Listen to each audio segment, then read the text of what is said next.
everyone. Today we have our another new episode and we will discuss on cybersecurity. We have our world famous speaker, Professor Tim Was and Dr. Tamanna Kushla.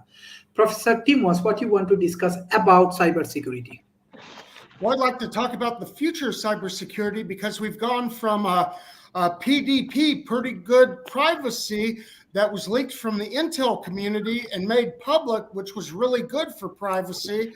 And the future, like Dr. Michio Kaku, who's a string theory physicist, scientist, who says that will unlock cryptography and make it almost useless due to the computing power of quantum computers as the qubits go up from 25 to 10,000 to 100,000 and so on. Mm-hmm. So that's what I'd like to talk about. Thank you. Dr. Tamanna Kushla, what you want to discuss? Yeah, so cybersecurity is basically a practice of defending computers, servers, mobile devices, etc., from malicious attacks. You know, there have been several cases in the latest years, where important information have been, taken away from countries. It's a major problem. I mean, India was accusing China and China was accusing India, and Pakistan was accusing in the same ways. And for example, in US, when Trump came to power, it was said that Russian doing Russian cyber attacks were behind the whole thing. So the global cyber threat continues to be at rapid pace with rising number of data breaches each year. Every year, this particular it's a concern. It's a major concern because most of our works are now being done at the cyber level. So I mean, this is a whole tension right now. How to avoid cyber attacks. And a report by risk-based security revealed that a shocking 7.9 billion records have been exposed by data breaches in the first 9 months of 2019 alone. This figure is more than double, the number of records exposed in the same year in 2018. So that was the data I had right now. And medical services, retailers, and public entities experience the most breaches, with malicious criminals responsible for such incidents. Some of these sectors are more appealing to cyber criminals because they collect financial and medical data. But all the businesses that use networks can be targeted by customer data, the corporate espionage, or customer attack. So, I mean, that is a whole problem that, I mean, they might just attack crucial security outputs of any government, and that might just, a government can fall or rise because of cyber attacks. That's a major danger, because most of the countries are facing this, right now, interference by a enemy nation to the other country. So these things have to be taken care of very in a big way, I guess. Yeah. Thank you. Professor David Smith, what you want to discuss about cybersecurity, especially if you give us more example from the industry, it will be helpful for us. Well, Sharif, thank you so much for asking me to be part of the program today. Cybersecurity is really more than technology. It's people, it's policy procedures, it's training, as well as technology being applied. So cybersecurity really is the practice of safeguarding networks, data, and devices from hackers and cyber criminals.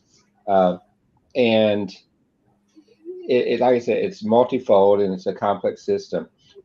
There's a couple of different definitions I like that really kind of underscore this. For example, Cisco, when they talk about cybersecurity, they talk about the convergence of people, processes, and technology to shield organization, individuals, and networks from digital attacks. IBM looks at it slightly different, as they define cybersecurity as any technology, measure, or practice that prevents systems, application, computer devices, sensitive data, and financial assets against a wide range of threats. Others is kind of very interesting on it. Forbes just thinks it's protection of network and devices by taking precautions against cybersecurity. And the other one that I found really interesting is Gartner views as deploying people, policies, processes, and technology to safeguard critical systems. So there's a lot of different views and definitions of cybersecurity as you get into it and begin to understand it. Uh, I have a very interesting view of this because I know you know this, Dr. Sharif, but for almost a decade, I was the contractor running the futures program at National Security Agency, where we were looking at what all the future threats and opportunities were in safeguarding our data and our network. So, a little bit different, longer range view of this.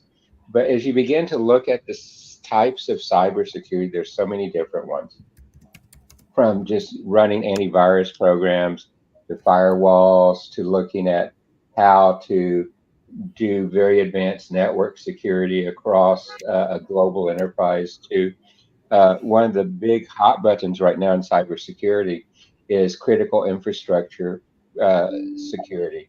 And this is the domain that protects the computer systems, applications, networks, data, and assets, which are vital for national security, economic, health, public safety, uh, in all the different parts of the world. Here in the United States, the National Institute of Standards, NIST, has in place multiple frameworks to assist in this. The most common one, and one that we use considerable in the work we do with our portfolio companies, is the National Institute of Health Common Security Framework, which is a very comprehensive view. There are challenges and threats in this as we see the attack surface is expanding as we put more Internet of Things and other devices like that. And one of the biggest threats and one of the biggest opportunities around cybersecurity is the use of generative AI. We are using generative AI to help put protection schemes, models, and things in place. But the cyber criminals are also using generative AI to become more adept at being able to track and steal data and money and other things.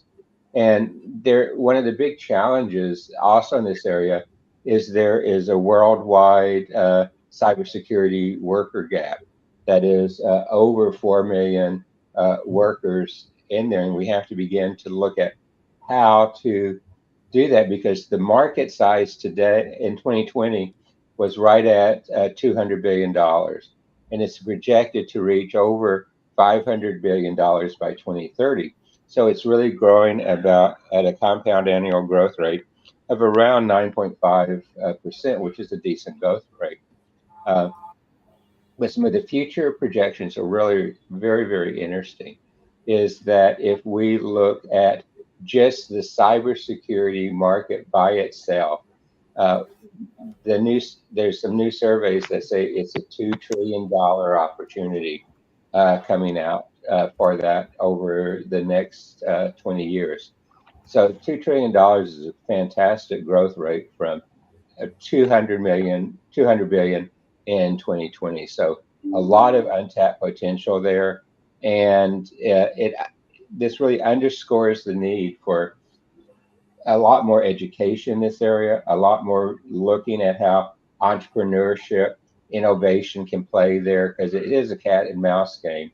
It also requires us to think about how do we modernize our capabilities? How do we take these products to market? And how do we focus on areas like artificial intelligence, managed services, and how to get there? There's one last point I'd like to make in this introductory remark, and that as we were doing this work in the past for the NSA, one of our projects was looking at protection of things like movies and audio files and like that. And one of the very interesting results is when a new encryption scheme came out, a new privacy scheme came out, what we found by doing deep research was the average hack against that new security approach came out minus 10 days before that patch was officially released. So the hackers are breaking the systems before they're even released to protect the systems. So that was a very interesting statistic we found, and is partly underscores why cybersecurity is so difficult. So, Dr. Sharif, thank you for these introductory remarks. Thank you. Professor Tom, what are the some common type of cyber threat that individual and organization face today and how they can protect themselves against them? Our number one threat right now that I see that is happening almost every day is ransomware against our intelligence agencies like the DIA, the CIA, and all across NATO, our allies. We face that where they try to get honeypots. They try to attract people that may be lonely that are working and try to get them to reveal information, and hackers get our information that way by blackmailing people, saying, well, if you don't send us the information, we're going to send your photos that you took to your wife, your girlfriend, or family to embarrass you and get you divorced. So that's one thing. It's human error and human fallacy is the number one thing. And as part of the U.S. Space Force, as a civilian service ambassador now for U.S. Space Command, one thing that I have learned in my homework is from the DIA, the Defense Intelligence Agency, which is the military side of the CIA, Central Intelligence Agency. We have what's called Special Directive K for proper handling and care of top secret, sensitive, compartmented information for intelligence to be safe and secure, regardless if it's online or offline, where you could be recorded at any time to properly handle your information.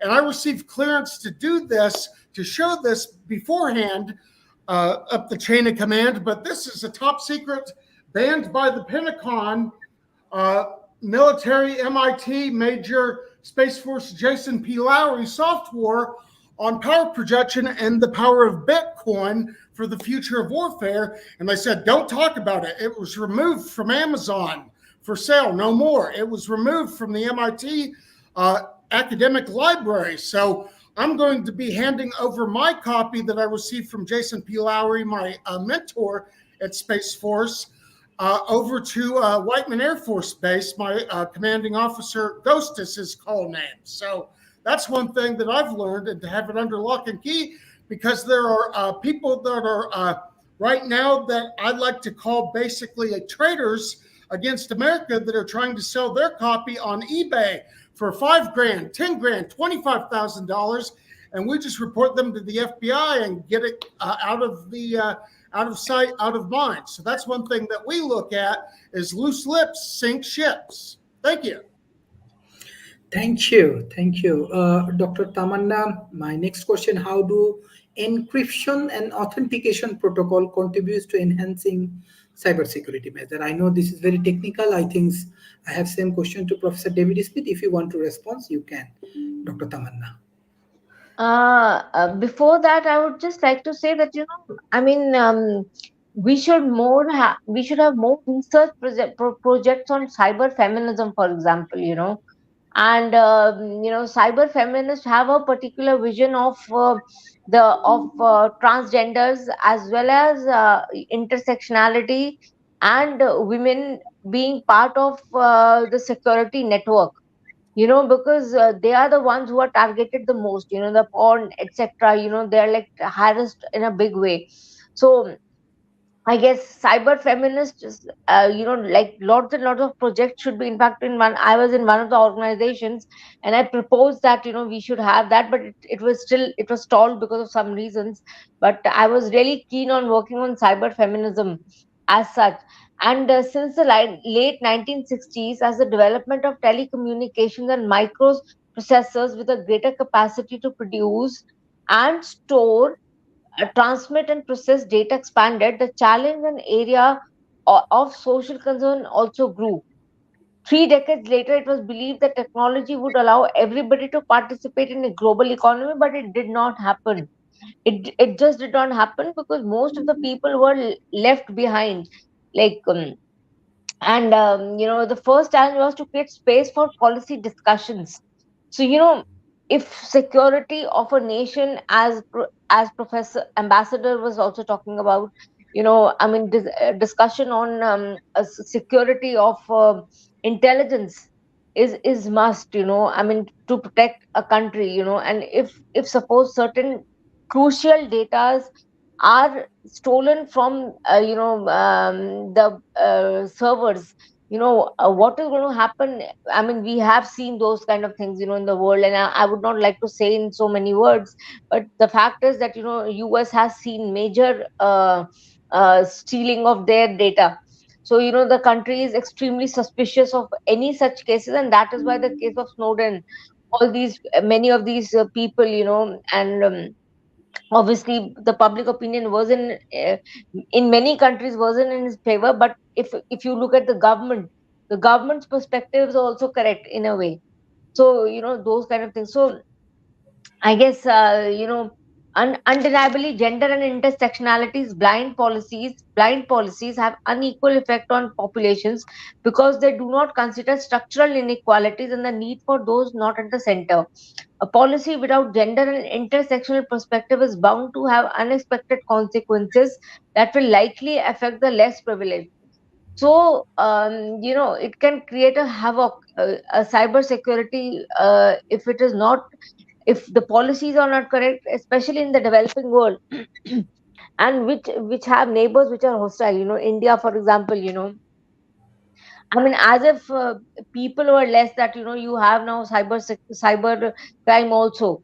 Who are spreading spywares, etc. There are obviously several kind of spywares, and if these kind of things are going to happen, a country totally can break down. I mean, that's a major challenge for any country like India. And I mean, Indian government has a special cell for that, to look after cyber crimes. And and several cases, I mean, right now I don't have it in front of me, but I'll just look up where cyber crime cells have their cases recorded. And so the number is increasing every year. And so yeah, this is a whole problem. And if women were to be included and intersectional population was included, I guess the perspective would be different, and more diversity in the whole cyber security game would be involved. Thank you. Thank you, Professor David Smith. Well, Dr. Shreve, great question, as you always put them on the table. I'm going to answer a couple things on this one. First of all, you asked about the encryption, and encryption plays a really important role, both encryption at rest and encryption in motion, and how they can be employed. And there are international rules around encryption that sometimes makes it difficult to do this on a unified basis. So encryption really is the process of scrambling or encrypting data so that it can only be read by someone with the means to return it to the original state. Uh, and it ideally only works with authorized party who have the decryption keys. Now, there's multiple ways to do the encryption, but at the simplest level, you send an encrypted message with a secret encryption key, and then at the other end, it's decrypted back into the original form. And that way, even if the message or program or data is intercepted, the data theoretically remains secure unless the people who have intercepted it have the brute force computer power to go and break the encryption key. So there's different types. There's symmetrical encryption, which uses just a single key for encryption decryption. There's something called asymmetrical encryption, which involves a pair of keys going different ways. And you really want to use it for data security and to help protect your privacy. But the other thing you asked earlier, Sharif, and I just wanted to put my 2 cents worth on it, is that there's simple steps you can take to protect yourself. One of them is just use strong passwords, and that is part of what you will see there. And as you begin to use strong passwords, you want to make sure that you go back and use multi-factor authentication. And there's many different types of multi-factor authentication. You want to keep your software updated because security patches are coming out all the time. You want to limit personal information sharing. And it's really interesting with some of the new AI tools. The amount that can be gathered from you over the internet is just astronomical. But limit your information sharing. Educate yourself as always. Uh, Phishing, uh, our attacks are great. It was said that some of the ransomware attacks are ongoing there. Well, ransomware is often enabled by the breaching of very simple personal information to get in.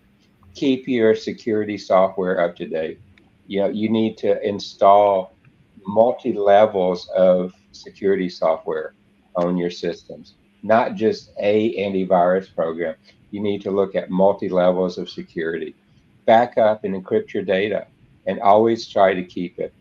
The biggest cybersecurity uh, area of opportunity is people. People are the weakest link in cybersecurity.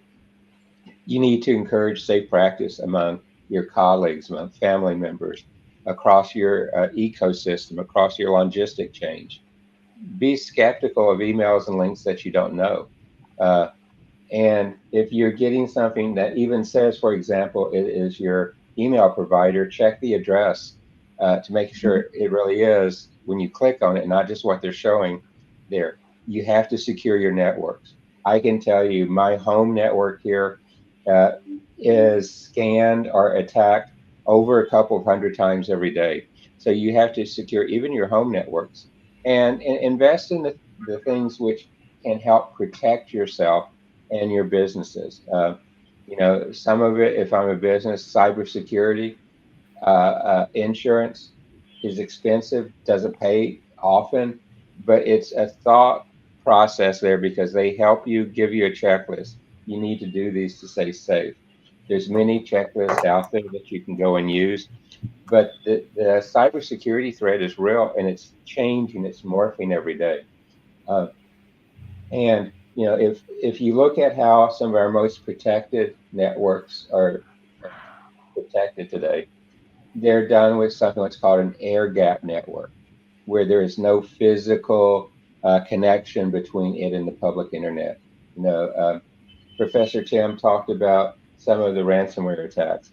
Well, those ransomware attacks are not on the critical network systems of those agencies. They're on some of the public facing websites, which you have to have that present there. So they are doing, again, what I said earlier. You have to look at security in levels, security at different areas. I use for example, on my notebook, I use a different firewall than I use an antivirus program. Then I use a endpoint protection programs. I use different malware programs on top of that. The way my backups and business continuity is handled is differently. I have a tool on my notebook that if it's ever lost or stolen, when it touches the internet again, it will let me know where it is. And I have the option of DoD level erasing every piece of information on my notebook or phone. Those are some of the types of the security and layers that I was talking about before that you really practice, Dr. Street. So I hope I answered your questions. Yeah, thank you. Uh, Professor Tim, how does the concept zero trust architecture improve the network security compared to traditional based approach? Very You excellent can give question. your. I like to say that zero trust, you need to be like Commander in Chief, President Rawhide Ronald Reagan. Trust but verify. And that's where we get NSA whistleblower Edward Snowden, who brought up the PRISM program of the NSA, where they would spy warrantless surveillance, violating the Fourth Amendment of the Constitution. But that's a debate for a different day. Well, anyways, he spooked the KGB, which is now the FSB, rebranded in Kremlin, Moscow, Russia, Well, they now do like the old things. The old ways are best, where instead of computers and emails, they're doing letters, handwritten, or typewriters, and through the snail mail, like Jimmy Carter, former U.S. president, peanut farmer from Georgia. He actually does snail mail because he doesn't want his emails to be read by anybody or his text messages. So he's very old school on that. And to talk about MI6, especially in London, UK, for the intel agency there, they like to go by what Skyfall, the movie with James Bond 007, where Q says, all hazard that I can do more damage before breakfast on my laptop than you can do a whole year in the field, James Bond. And he earns his respect that way. And to borrow another fictional world phrase, Sherlock Holmes, where his smarter brother is in the great game of the international espionage game, the great game, they called it. Well, anyways, you got to be, you should be Mycroft, not Moriarty, in the fight for good or evil against each other. So you always have to have cooler heads will prevail.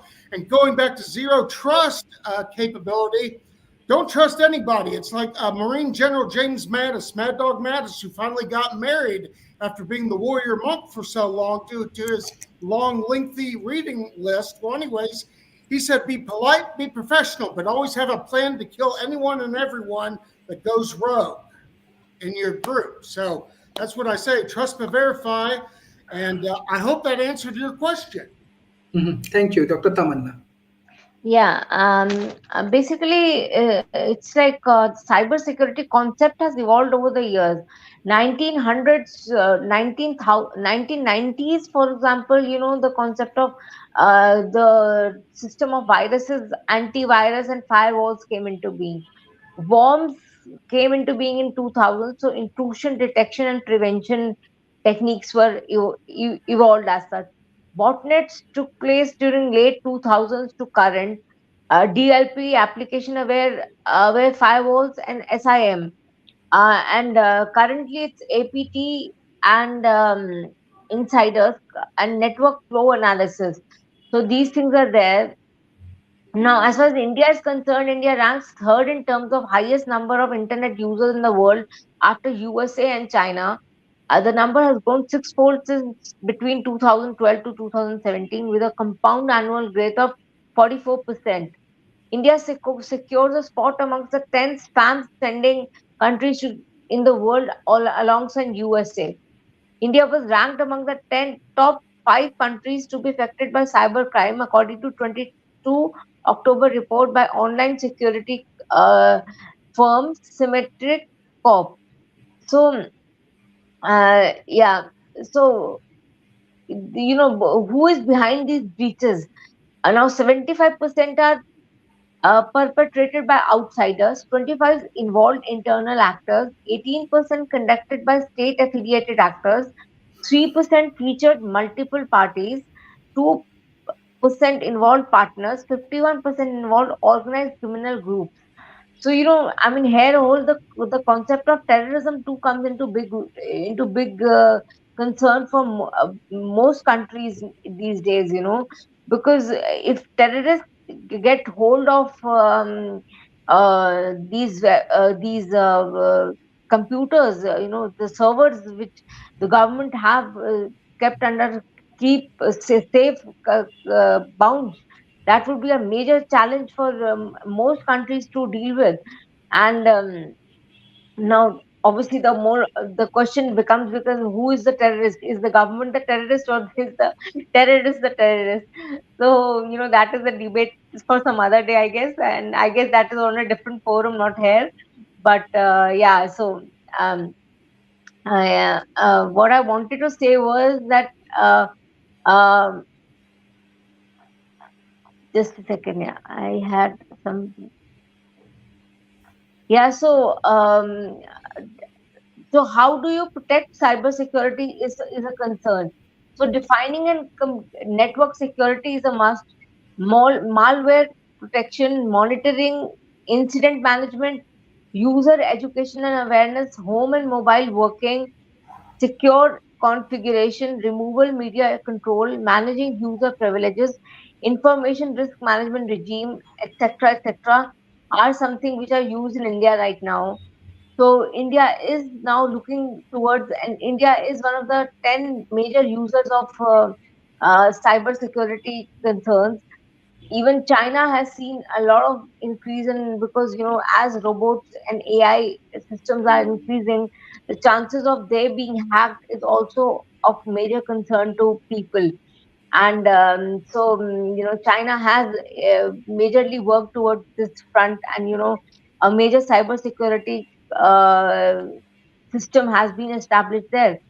So what my concern always is that most countries should share technologies at the leadership level, and there should be treaties regarding cyber security, because right now most of our works are done on computers, internet, AI, and till the time these things are not safe, nothing can be safe. The citizenry of a country is under major dangers, and like a war can erupt anytime. I mean, if suppose a government is about to launch a attack on another country, and that country comes to know, you can understand the havoc it might just create in the world with a nuclear, with a world which is a nuclear world.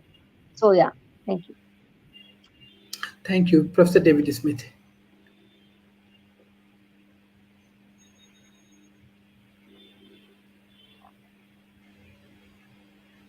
Can you unmute, please? Sorry, the finger is sometimes not fast enough. Thank you again so much there. You know, I love part of Tim's answer with zero trust, because it's never trust, always verify is really the way I prefer to put the statement, which he talked about some. Ronald Reagan is there, but you always have to look at a concept called least privileged access. One of the big challenges you have on many systems is that you go in and you want as much flexibility as you can have, which makes the systems less secure. And so, this concept of least privileged access is very important, and you need to limit the user's access. The biggest data breach in the United States, which was an Anthem data breach, was because the hackers took advantage of super user, super admin type access in the back end, not even the front end coming in, but through the back end. And they were able to populate that breach.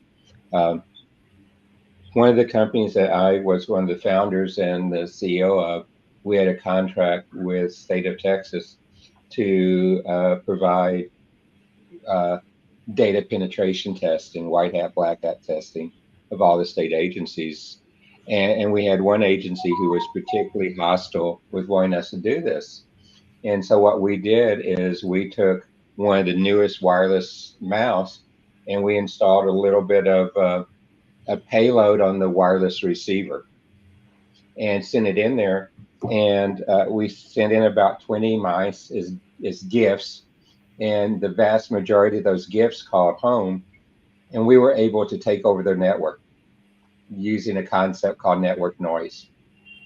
And and that, again, that was a human issue. Those people never should have taken a gift and plugged it into a privileged port, which is what a wireless receiver is, plugged into a USB port. And we were able, like I said, to take over their entire network, which ended up getting the executive director of that state agency fired, which was a bad outcome, but he brought it on himself. So you see that as part of those type of things. And again, people weaknesses are bringing the biggest part, and there, and you need to really look at your identities, your endpoints, your data, your apps, your infrastructure, your network, and how to begin to go and deal with those and work with them. The other part I'd like to make as we talk about this is, you need to understand the types of threats. And Tim's talked about some, she's talked about some, but some of them are malware, some are their phishing, which is phishing is involves tracking users into revealing sensitive information. Uh, I love where we've been able to use an email and some of the information that's on an email uh, signature line, call that person and says, we're the computer support group for that agency. We need to do this. Please let me remote into your computer so I can fix something. And I give them the code to do that. You'd be surprised how many people who don't know us, who have not verified us, let us go in and take over their computer. Tim mentioned ransomware, which is there, but there's also something called advanced persistent threats, APTs. And these are really sophisticated target attacks, usually by well funded threat actors, very often nation states, that really end to go and take over it. And those are very difficult to protect against. There's software supply chains attacks, there's social engineering. Uh, as I said earlier, artificial intelligence threats are growing tremendously, and these are adversarial attacks based algorithms and deep fake technology. And the other one is the Internet of Things, and the sensor networks are growing so rapidly, and they're all connected and can be brought to bear for bad things. One of my favorite stories is at one of the large research universities in the United States. They had an aquarium cam, and another one had a coffee pot cam that they were broadcasting the pictures of the fish. They were broadcasting was there coffee in the coffee pots over the internet. Well, both of those were used as points to attack and gain access to the networks. So something as innocent as pointing a camera, an internet-enabled camera at something and broadcasting it without securing it, can bring your network down on its knees. And so, again, just great examples of the importance of cybersecurity, Sharif. So thank you again. Thank you, Professor Tim. How you want to measure the cybersecurity impact in the tech industry, and what's your closing remarks for today? Well, going back to zero trust policies where you trust but verify, like Reagan said, always do that.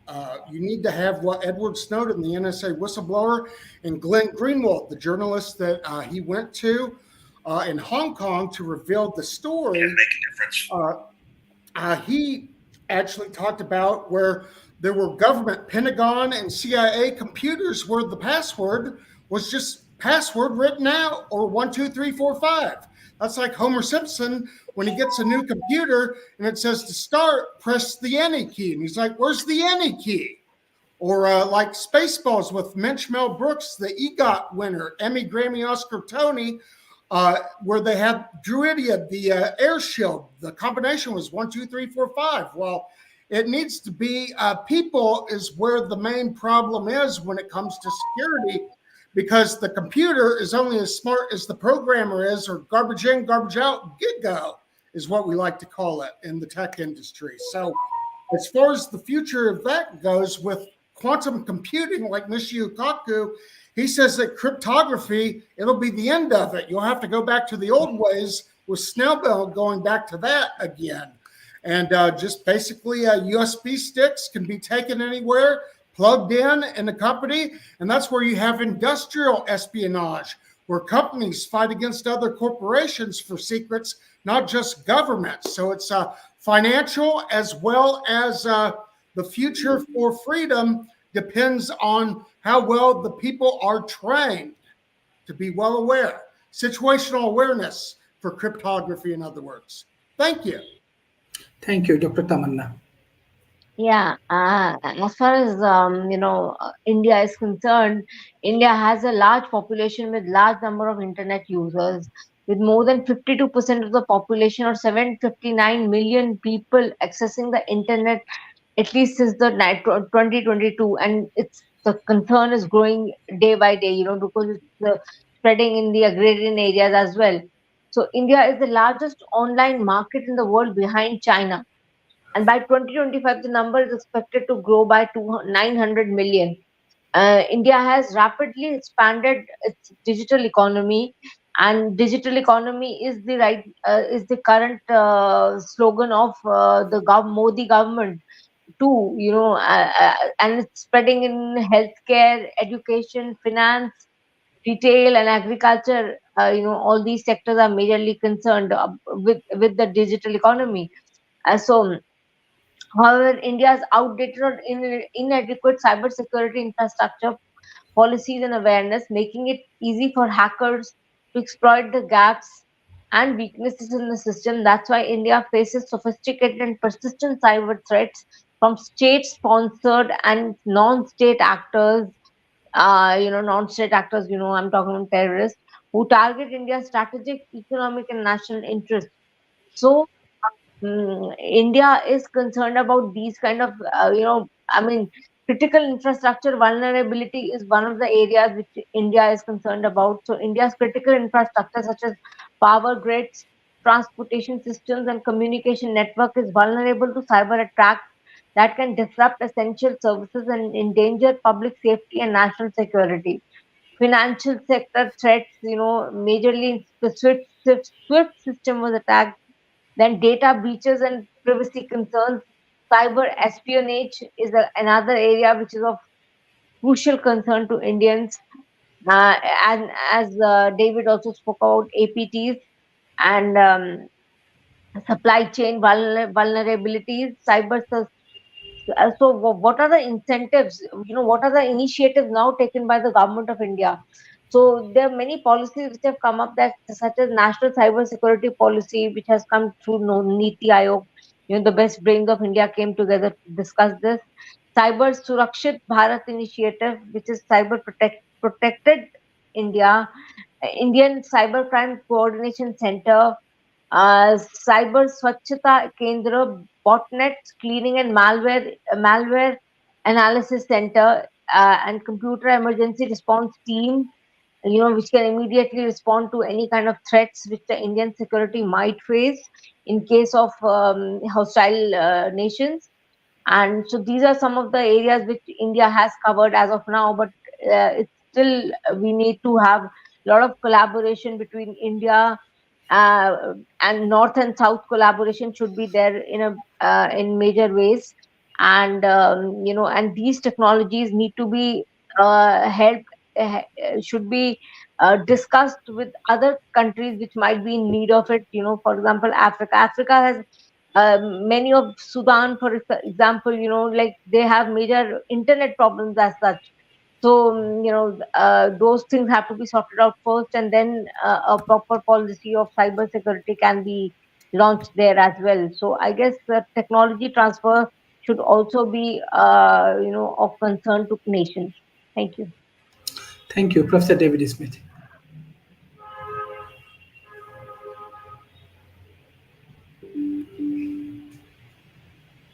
Can you unmute, please?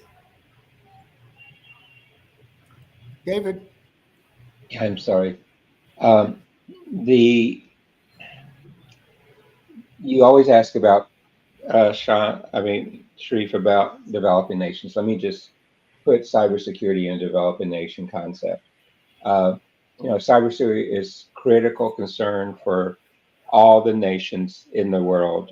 Developing, developed, and let me just focus on the importance of cybersecurity in the developing countries. Is there is a digital divide, while providing internet connectivity and digital technologies is very essential for the development. It's equally critical to focus on training, adoption, and correct usage of those technologies. So I've seen so many people just hook up to an internet connection with no regard at all for security, and that can be disastrous. Um, and there are also growing threats the uh, as the wealth of a country improves, as the use of technology expands, as the growth of more advanced, digitally connected manufacturing enterprise expands, so do the security concerns. And the developing countries are facing a huge increasing risk now due to online interactions and the adoption of advanced digital technology. There's also resource constraints. Many developing nations lack the capabilities, resources, skill, uh, policy frameworks, regulatory frameworks that are necessary to be successful there. And as we talked before, education awareness is a huge one. And particularly in developing countries, there's a huge gap between uh, educating the full sector of users in developing nations.